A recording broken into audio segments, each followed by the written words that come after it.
Hello and welcome again to today's lecture about protection in electrical power systems. And today I would like to talk to you about overcurrent protection, and here especially about the backup protection, and let's see how it works.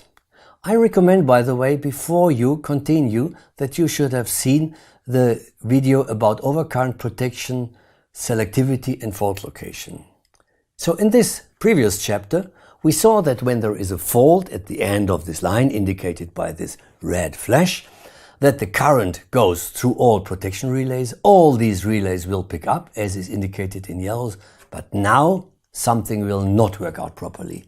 Namely, that the relay that is associated to this fault, which is the last one, does not react at all. So, what happens? Somehow it does not work, and it will not trip after 0.4 seconds as it was indicated.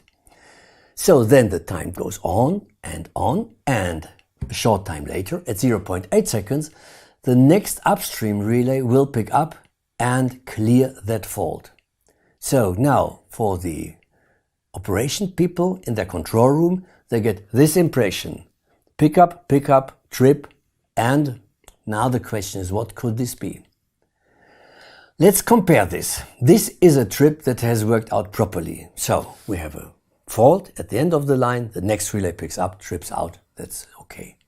But now we have a main protection failure, as indicated by these crossed arrows. Either we have a trip error, that means that the relay will pick up but not effectuate a circuit breaker trip, or maybe it will not pick up at all, for example, due to shorted current terminals or failure of operation or whatever it may be.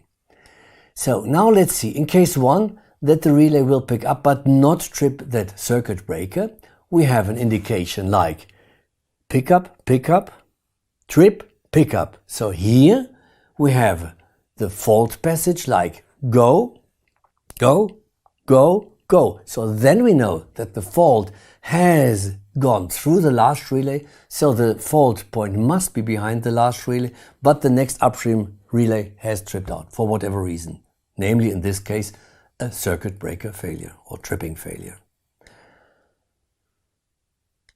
The next may be case 2, that the relay does not react at all, that there is no indication, no pickup, no nothing. So in this case we have an indication for the control room like pick up, trip, and nothing. So from this it will be concluded by the operation people that the fault must be upstream of the last relay and that the fault should be in a section where it is not, which is a wrong conclusion but which is correct by means of the indication.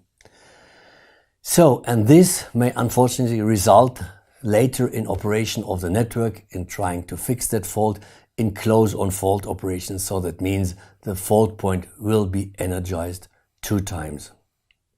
So this was today's lecture about overcurrent protection, especially backup protection and protection failure, and I thank you for your attention.